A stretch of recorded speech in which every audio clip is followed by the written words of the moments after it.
what's your earliest memory? Were you born out here? I was, yeah. Okay. So, what's your earliest memory of growing up here? Well, growing in Johns Park, my early memories were when I'd be, sure, I suppose 7 or 8, back that far out playing and What kind of games did you play? oh, sure, going back then you had the elastics, is it, and you had what's the chalk thing, hop and scotch and all them kind of games. You know, they were good now, but me mainly played cowboys and Indians with all the boys. I used to love that up in the field, or cards. I played a lot of cards. Skinned a lot of people too. I was good at it. Cards for money? Oh yeah.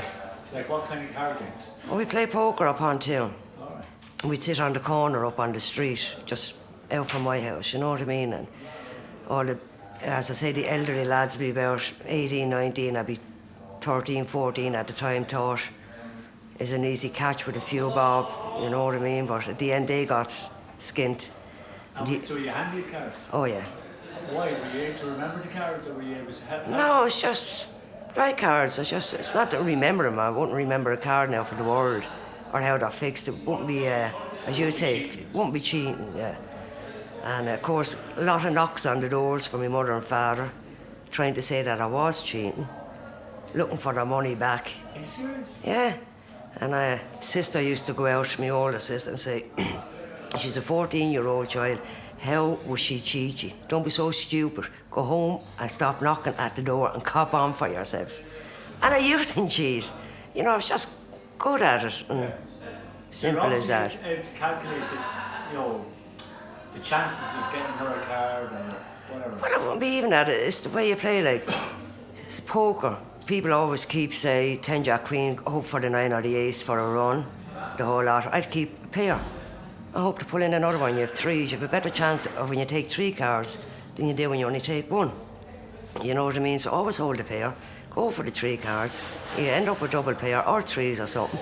They'd end up with nothing. And if you keep doing that the whole time, you keep winning. And then they think, you know, she's cheating. But no. They were just stupid. They never got their money back anyway. As simple as that. And one of them was Derek Cavanagh. They used to call him Fat Cav. And he'd even tell you, I used to whop him the whole time. I was twice my age. He only lived around the corner from me. But there was more knocks on the doors looking for their money back. So then I was told to stop playing him. I wasn't allowed to play him anymore then. And did your family ever play 30s around that? Oh, my father, yeah, he was a great 30 player. But would you play in the house? Oh, we would, yeah. We played 30s in the house, we played queens. You know, we played gong, things like that now, but mainly 30s. My father taught me how to play that. So, competitions here in the Candy and Brady's, we'd enter. You know, and I always... Enter a team? Like, you'd have to enter a team, it'd be a 3. Or would it be 3 from one family, or...? Oh, well, it was years ago, but my father passed away and my brother passed away this year. And it used to be the 3 of us, because the other brother plays it a little bit. The rest of them didn't bother in the cards, you know what I mean? So, myself or 2 other lads, myself Liam, the chap that was here before you, and Follow War, and we could win 11 hams in the year. You know what I mean? We always win a good few hams, 8, 10, 11, 7. It was never under that, you know, so. But did your father teach you, like, the basics? The basics, and it's a very hard game to understand. It's more watching than being told, because no matter what you do, the Ace of Hearts is the best card in the deck. 3rd best card, I should say, no matter what trump is turned up. So then if you rob a trump, you have the Jack and the 5, which is the 2 best cards of what's turned up. But the Ace of Hearts is also the 3rd best card, no matter what's up. So it's very hard. You need to watch it more than, you know, be told. Like the rules, like you always put in the poke and all this kind of stuff. Oh yeah, you always have to think of your partners. You know what I mean too? You have to give them a chance. If you don't get a chance, you're abused. And if you do give them a chance, you're still abused. So you can't, that's it, you can't win. It's easy to do post-mortems when the game is over, you know.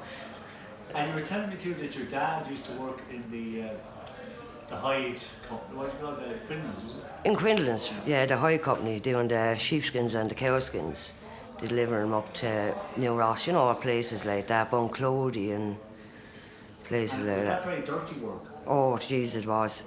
Very dirty. Because we say the skins are going up before they're salted, so they're not being cured or anything, so you still have kind of the blood and whatever is left, and the smell is unbelievable.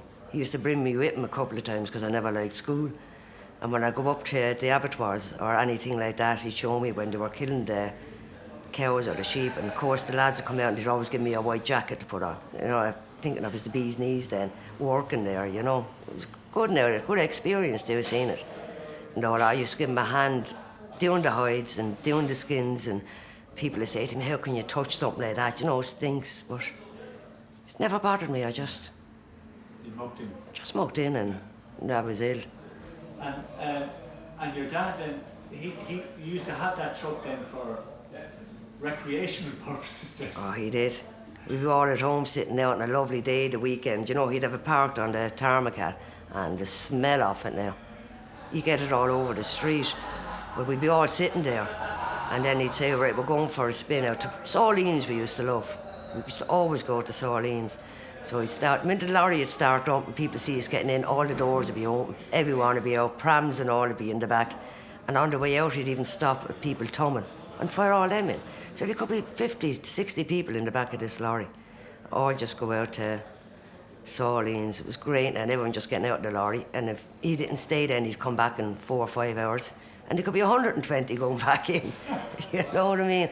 Everyone just, he was great now. Even people now going back then that didn't have cars or anything, when they were pregnant and having the child, first door they knock at Mr. Maher's doors, the father, into the lorry, bring him up to the home, drop him off, they'd have their baby and home again. You know, an accident or anything like that, they always called on us. Anyone moving, they always called on us, move furniture and that, you know. And so he was like a taxi service and a removalist man and everything? He was everything. The quiet man, we used to call him. Everything, he just, anything he was asked, he just got up and did it, no problem to him. Where was he from originally? Up in the Knock. He would have been from up around the Knock, I think. Somewhere like that, yeah. Or Blakesley, or Blake's Lane or something, yeah. And your mum, where was she from? Romo Park. Oh, so it's near the same area? The same area, yeah. And then they moved out here when the houses were built? They did, they moved out, they lived on the front road in the beginning. And then we moved up to where we are now, to top of John's Park. So we're there be 50 years, and we were there before that, so we could be there about 60 years. And did they always like move out here? Like when they moved out here, were they happy? Oh, they were always happy. The neighbours, fantastic. You couldn't get nicer neighbours, you know what I mean? We had Mrs. O'Connor and Teddy on one side, and we had Mr. and Mrs. Fitzgerald on the other side. And now Mrs. Fitzgerald is still alive, so is Teddy, but the others has passed. But lovely neighbours. Like my mother worked up in the St. Otrans in the laundry room, and we were all going to school and that. And the neighbour, Mrs. O'Connor, she did baking. She'd always have cakes for us, and she'd peel spuds for us. And you know, the whole lot, when my mother come home, she'd only have to put them on then and cook, and everything would be done. She's a fantastic neighbour, she was. So was Mrs. Fitzgerald. A lot of people worked up in St. Otrans, didn't they? Oh, they did. A lot of, nearly all of John's Park, I think, worked in St. Otrans. You used to see them all, they'd all gather at a corner, and they'd all walk up together when they're working, and all walk home together, you know. And a lot of people. Would they go through the fields, or would they go up around them? Well, before, like where we're living, they built a big wall across our backs now. But before that wall wasn't there, you could walk up our backs. It was just a field away from where we lived. And like, when the patients used to go for a walk, you'd always see them walking at the back of your house. And because my mother knew more, she used to call them. And you come home from school, there could be 10 of them in the house drinking tea and eating cake. And I say, well, like, what are you up to, man? She said, oh, grand. It was only years later then I was told half of them. Now, I don't know how true it is. You know the way stories go. We're up there for murdering their parents and doing this and doing that. You know, and I said, you had all them in the house? They were grand, she said. I know a good person and a bad person. She was a straight woman. If she liked you, she'd tell you, and if she didn't, she'd just tell you that scaddle deal. You know what I mean? Sounds like she had a big heart. Oh, she did. She did. If she had tenpence in her pocket and you were looking for half, she'd give you half it. You know what I mean? She was a very big-hearted woman. And you said you didn't like school? Oh, no, I hated school. Where did you go? I went to the Ursula. And after the Ursuline, then I went into the tech. But I never concentrated, never had kind of much time for school. And I kind of wasn't pushed on us, because back then your parents had to work. You know what I mean? That was the first work. The oldest child then, mind the rest of you. You come home then, they wouldn't even tell you to do homework, just get out and play, and that was it. So I really didn't like school, no. So what was your first job? My first job was working in a restaurant out in Lisduggan. Well, it was a cafe. Callie's restaurant it was called. So I worked there for a good couple of years. Then worked in a fish factory, taking the roe out of herons, and you'd be freezing. Now you'd be standing. No, it'd be out by Quinlan's. The sheds where they do the chickens and all them. In one of them big sheds. The old convenience store? Yeah, out there. Crumbert and Schubert worked there for a while. A few other places, but probably can't mention them. So just growing up out here, I mean, what was it? What was really good about it? I mean, you said it was a real community. It was great. All the kids that you played with, it was great. Like you go out, you'd have a great time. Your parents wouldn't have to worry about you. Not like today, you know. Like I often woke up in the morning and I go downstairs and my neighbours could be asleep in the kitchen or the sitting room downstairs, because the key was always left in the door. And if they forgot their key, they just open your door and go in, sit down, go to sleep. You know, you just wake them up and they go home. Everyone was just together. You know, you'd enjoy it. You'd go out and you'd have a laugh, a crack. That's all. Everyone was just tight, and you go out and you play, you go up the fields. There's more fields than anything. It's full of houses now, you know what I mean? And did you, I mean, because I was kind of surprised to find this out since I came out here, but did you look to the countryside a lot more for playing rather than into town? We did, but to me, like, as you say, the countryside, it wasn't really countryside to us, because it was at the back of our houses. You know what I mean? Like the new houses up there now, I can't think of them. That was all fields. The whole lot was fields. You go up two fields up around the knock when we got older, when you robbed the old keg or two. You know, you put it up in a tree and stick a stick in it, and that was it. You just sit down there and you'd be drinking and have your crack and your laughing. It was brilliant. People that, I shouldn't be probably saying it, that we robbing cigarettes and that. We used to know what our hideout was. And we go and rob their cigarettes on them. You know what I mean? They come up looking for them and they're gone. But that's what it was all about. Like, it was not only fields where we lived, you know, behind us. And what about major cruise? Would you go out there?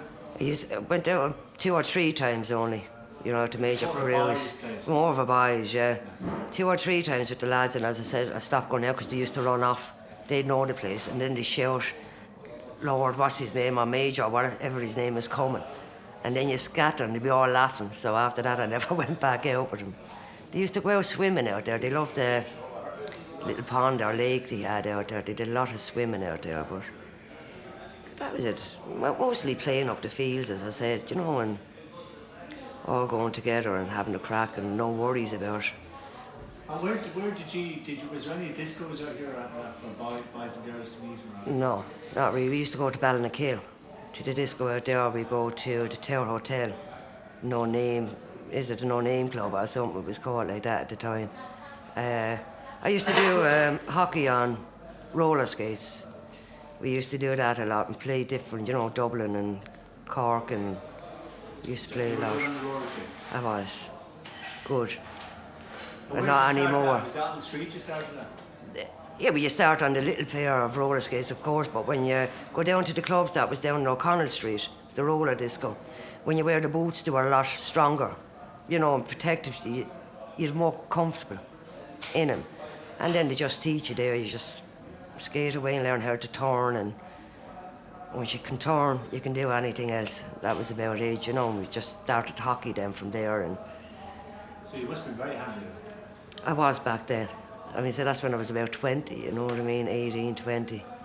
Because that was big in Waterford at the time, wasn't it? Oh, it was. The roller disco was very big, and the hockey was very big, you know. But it died out. And it's sad to see it dying out, because I'd love one back again. Especially as I said, only on the skates. I tried it on the ice, it's not the same. And nearly broke my brains, but I don't like the ice. Just stick to the roller. It's not the same. It's not the same. You think it would be. I know the barren underneath it's only one, but you know, it can put you off, you can wobble, which on the skates you have the four. You're perfectly stable and you can control them more, I think. And just trying to think, what else I want to ask you now? Pete, what else? What about the older people out here? Like, would you know many good old characters out here? I would. There's one chap drinks here a lot. He's sick though, he's not down. Is Denny McCarthy. He's great now for telling stories. You know, Mr. Milan. Dennis Milan just lives on the corner there. Like a few of them come into the pub, and if I'm down here, they'd sit around the fire when it's light, and I'd sit with them and they'd just talk about all old stories. You know, I used to love it, and especially how they met their wife going back then years ago, you know, and the ballroom, what was it called? The Olympia. The Olympia. A lot of them met their wives, you know, through the Olympia dancing.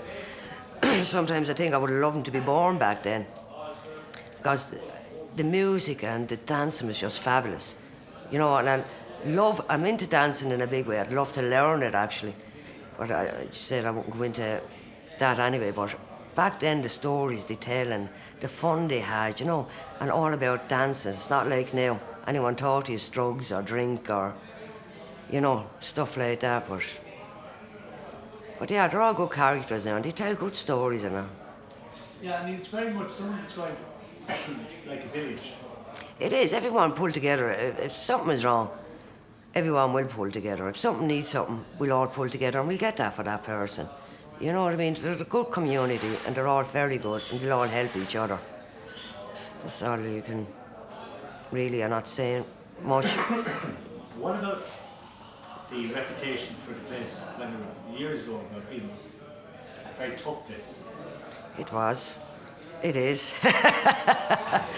It was very tough, and I remember myself because I used to go around with a lot of the lads, and the main thing was anyone that are not from here, if they pass the church, you have to beat the shit out of them. And that's the way it went. If a woman passed, all the women have to kill her, and if a man passed, all the boys would kill him. Well, boys, not men. So there used to be more fighting going on with Ballybeg and Johns Park and Larchville. But if you were going with a girl from Johns Park, you'd have to bring them up to meet the lads, so they'd give their approval for him to pass the church. You know, it was crazy, and it was childish when you look back on it. You know, because a lot of people did get beatings, and we did get a lot of beatings too. But it made us hard too, make you hardy. But when you look back on it, it was crazy. It was stupid. People did get now, I mean, awful beatings over it, and it was just out the window, like. And that's how it happened. I mean, it's And it was the same, like, we couldn't walk into Ballybeg. Yeah. We get killed out of Larchville. It was always going to Johnny's in Ballybeg or the Johnny's in Larchville. But ridiculous, carry on. It was good at the time, but it's ridiculous now. And was there any place in town that you could all go where there was no hassle? No matter where we went, there was always hassles. Well, especially with the young fellas. Like, they'd start a fight, guards would be called, the next minute they say, I'm with you, all hold hands and walk down the road, and they say, no, that wasn't us. They often had the person in the back of the car, and he'd just look out, and we'd be all looking in, and go, I don't recognise any of them, because you know he'd get another beating if he did skin. You know what I mean? So, never anyone really pulled in for it. Okay. You know, because they'd be too frightened to say who did it, but it was stupid at the time, just letting anyone know if it is broadcast, it's stupid, don't be fighting. It is funny when you look back on it. Well, it is funny when you look back and you say, we got the crap kicked out of us, like, you know. There's nothing funny about it, but it was funny now, like. As long as you get older, you only realise the stupid things you're doing. And you can see other kids doing it. And you're trying to put them on the right track because you went through it all. But they don't learn till they get that bit older, and then they say, you were right. You know, they go down the wrong track, and then they're trying to put themselves on the right track when 20 years of their life is gone doing stupid things, you know. As I said, they don't listen. You just have to try and tell young lads that. Oh, I did. I often, even my own nephew, pulled a few of them and told him. I said, we've all done it. We've all been there. I'm a bit older. I realise what I did wrong. I said, and you're doing the same thing I did. I'm only trying to tell you. Because in years to come, you will regret that. And there's, 6, 7 years of your life gone fighting in guards' barracks, is doing this, doing that, and the other thing. And you realise it too late, I said. You know, if you have kids and you have children, go off and spend time with them. Stop bullshitting around, you know. It's just like that. Do you know way, like, people do that sometimes because they might feel that there's not much opportunities for themselves? There's not much opportunities. There's opportunities if they look into it. Half of them are just too lazy to look into it. They're in a rut where they're just staying in. See these computers, they're on it the whole time. They're meeting friends then, and then they're meeting outside, and they're in groups together. You see little kids now, and they're terrorising the shops. They're often terrorised here, and they're only 8, 9, 10. You know, where's their mothers? Where's their parents? They're out till 12 o'clock in the night. It's all just been brought up wrong. It's as simple as that.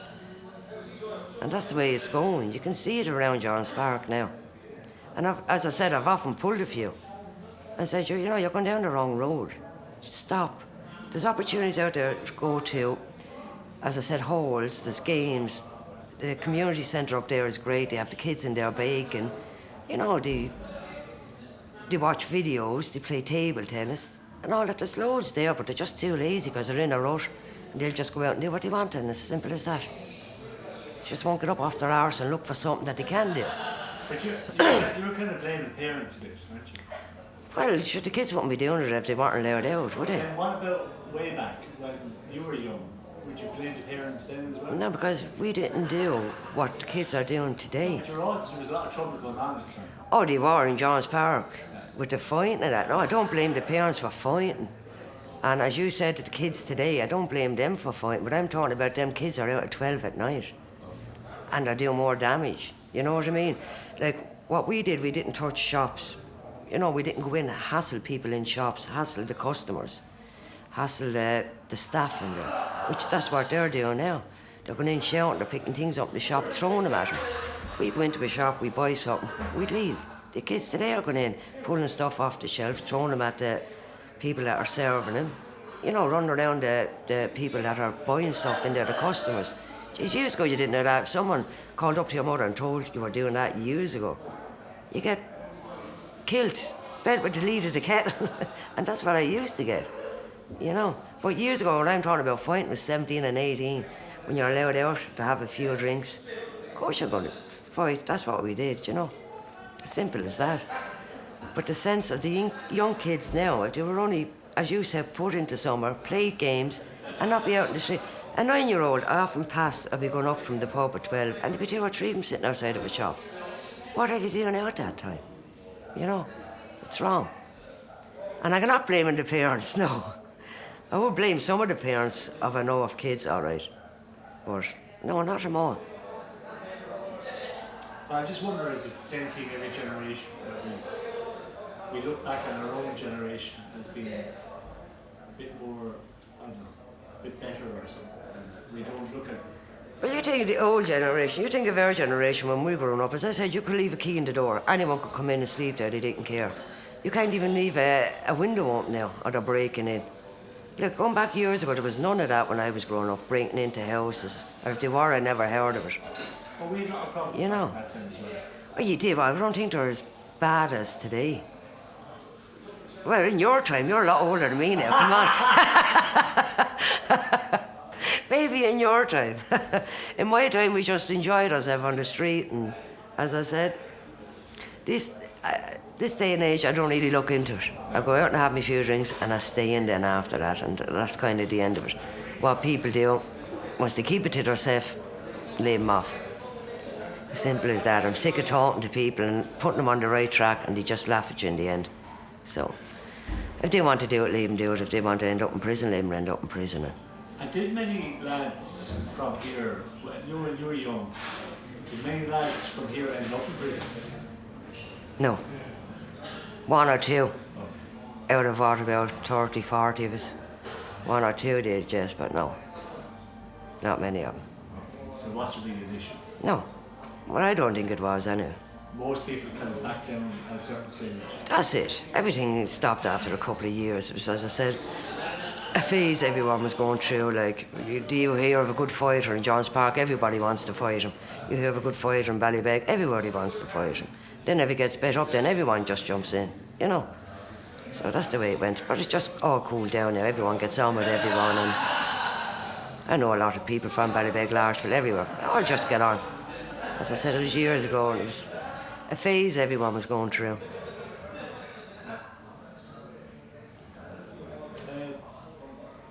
And that's one I suppose just one thing I was thinking about is just the different areas in Johns Park, like that you have there's Roach's Corner, and then you have the Arches. you have Kennedy Row, and You have the German Road is here, and up from that you have Kennedy Row. The arches are all gone now, they're all blocked up. Used to be a lot of... why were they blocked up?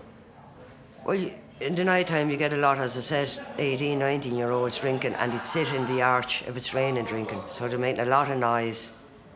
And for the people that are living in the houses, it wasn't nice. And you get up and sometimes you'd find syringes or condoms where they'd bring their partners and they'd have their good night. And so there was too much noise going on, too much hassle. And as I said, the years went on. It was a place, if you walked through, it was so dark, there was no lights, you could get attacked or anything. And it happened to one or two people as well, so they ended up closing them up then in the end. So and then you have Johns Park, as I said, Kennedy Road, German Road. I can't think of some of them. My brain is not working. Mix between, even though it's a big council estate, you also have quite a few little private little roads, like you would say John's Villas, You have, yeah, Road, little cul-de-sacs there, Beechwood, yeah. places. So it's a mix of, we say, the purchase houses, or what do you call it, private houses, Private, mixed with the corporation houses. And then I suppose a lot of the corporation houses now are owned by people. So that's it. A lot of them bought, and like as I said, like anyone that's here kind of grew up from families. You know, the house probably left to them, they probably bought them, did them up their own way. And then any of the new houses were built, they just kind of got on with the people that lived in the area.